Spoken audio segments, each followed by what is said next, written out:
You probably have a picture in your head when you hear the word misogynist. Maybe it's the loud guy who openly hates women, the one who says the quiet part out loud. But the truth is, the most dangerous misogyny is rarely that theatrical. The most dangerous misogyny is the kind that looks normal until you're close enough to feel it.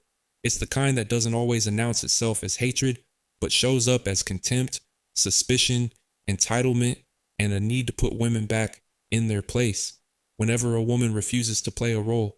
If you've ever been on the receiving end of it, you know how it feels in your body before your mind even finds the words.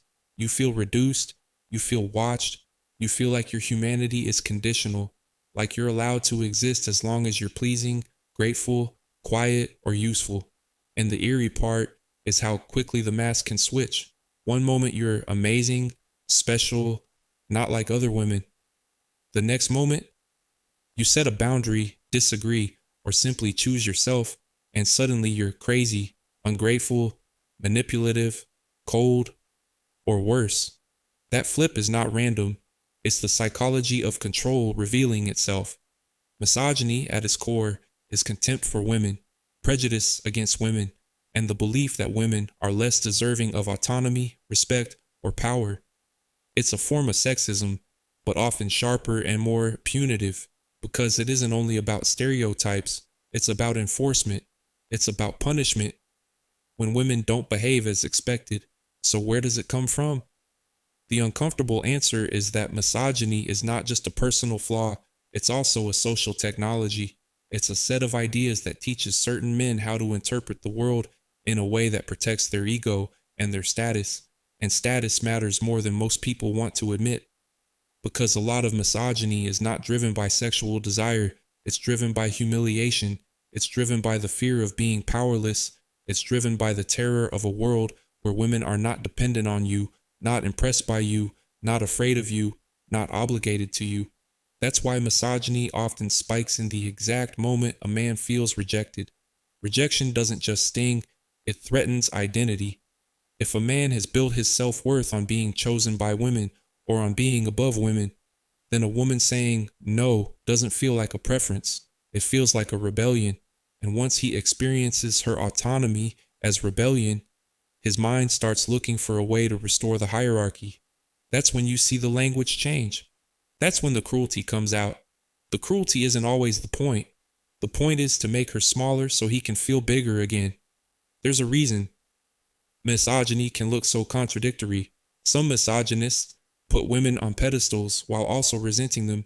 They idealize women as pure, delicate, special, and then rage when women behave like full humans with needs and desires.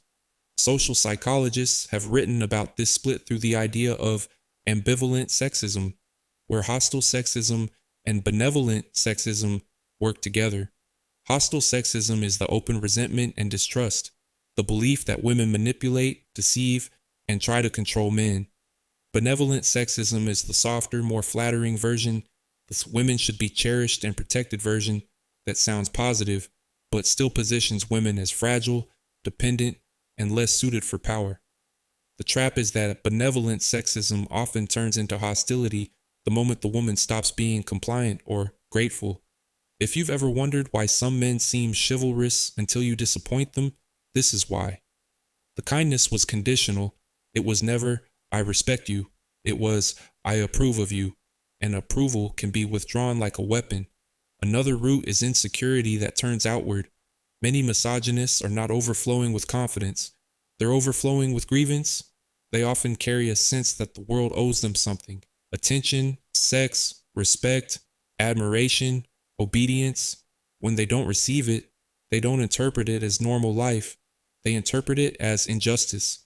And injustice creates entitlement. Entitlement creates anger. Anger looks for a target. Women become the target because women are close enough to want and far enough to blame. If you want to see the mechanism clearly, watch what happens when a misogynist talks about women as a category.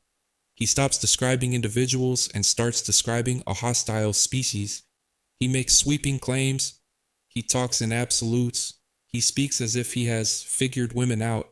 And what he's really doing is building a worldview where he never has to face the vulnerability of not being chosen. Because if women are all the same, then rejection isn't about him, it's about them. It's a psychological shield. And this is where misogyny becomes more than an attitude. It becomes a justification system. It permits him to be cruel because he believes he's responding to a threat. In his mind, he's not abusive, he's defending himself. He's not controlling, he's setting standards. He's not humiliating, he's telling the truth. Misogyny is the story that makes harm feel righteous. Now, I need you to understand something that makes this darker. Misogyny is not just an internet argument, it shows up in outcomes that are measured in real bodies and real suffering. Global public health agencies describe violence against women as widespread and rooted in gender inequality. The World Health Organization reports that nearly 1 in 3 women worldwide has experienced physical and or sexual violence in their lifetime, often from an intimate partner. That statistic isn't here to shock you. It's here to tell you what misogyny looks like when it leaves the realm of opinion and enters the realm of action. And it rarely starts with a punch. It often starts with entitlement and monitoring. It starts with, who are you talking to? It starts with, why are you wearing that? It starts with jealousy framed as love, control framed as protection, and criticism framed as honesty. Misogyny often grows by shrinking someone's world until they forget what freedom felt like. You might ask, why do some men become like this while others don't? Part of the answer is learning.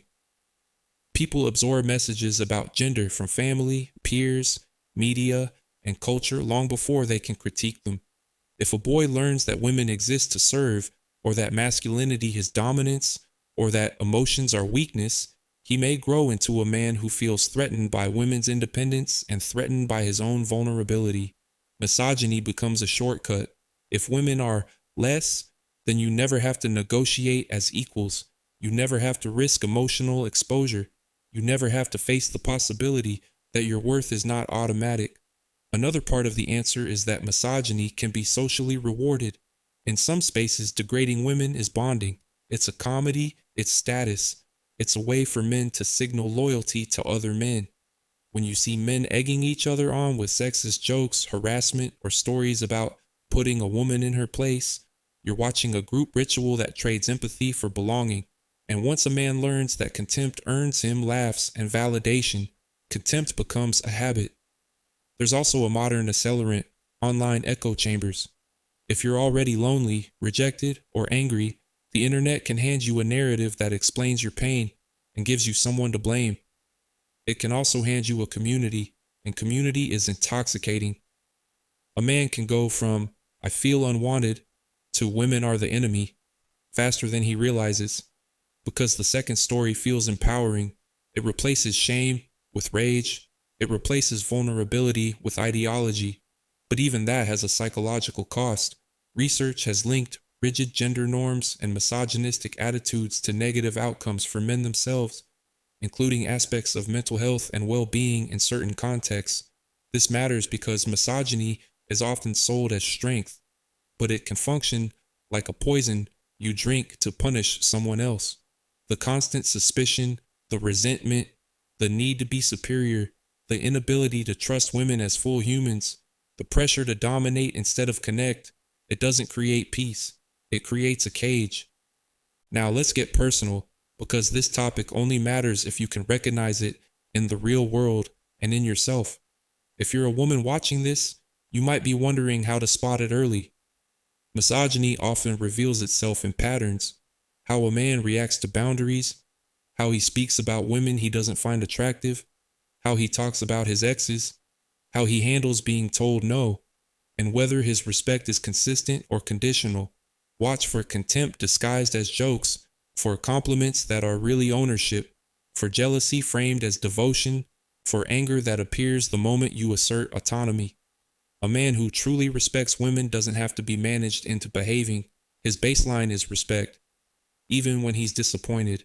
If you're a man watching this, the harder question is whether misogyny is hiding inside you in subtle forms you don't call misogyny. Do you feel entitled to women's attention? Do you assume women are manipulative by default? Do you feel personally attacked when women talk about their safety? Do you feel contempt for women who reject you, but admiration for men who reject women? Do you respect women more when they behave in ways you approve of? That's the psychology test. Not what you claim to believe, but what your emotions do when you don't get what you want. Because here's what misogyny really is underneath the slogans: it's the refusal to accept women as fully autonomous people with the same complexity, agency, and moral weight as men. And the moment you refuse that, you open the door to everything that follows. You open the door to minimizing harm done to women. You open the door to excusing coercion.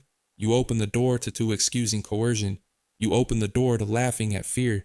You open the door to treating a woman's no as negotiable. And when no becomes negotiable, you are no longer talking about opinion. You are talking about danger. That's why this topic can feel so heavy, because misogyny doesn't always look like hatred in a vacuum. It often looks like a man who wants love but can't tolerate equality. It looks like a man who wants intimacy but can't tolerate vulnerability. It looks like a man who wants to be respected but can't respect women unless they're obedient. And when those internal conflicts aren't faced, they get externalized. Women pay the price. If you're looking for the deepest psychological root, it's this: misogyny is often a response to powerlessness that chooses the wrong solution. Instead of building real self-worth, it tries to steal worth by degrading someone else. Instead of tolerating rejection, it tries to punish autonomy. Instead of learning emotional maturity, it tries to enforce control. It's a counterfeit strength that collapses the moment it meets a woman who won't shrink. And the eeriest part is how ordinary it can seem while it's happening. It can show up as preferences. It can show up as standards. It can show up as tradition. It can show up as just jokes. It can show up as I'm protecting you. It can show up as I'm just being honest. But if the result is that women are diminished, controlled, blamed, or punished for existing as free people, then the label fits no matter how politely it's delivered. So if you take one thing from this, let it be this: misogyny is not just a personality, it's a pattern of contempt, entitlement, and enforcement. And patterns can be confronted, interrupted, and unlearned, but only when you stop pretending they're harmless. Because the cost of pretending is written all over the world, in statistics that aren't abstract at all but lived reality for millions of women.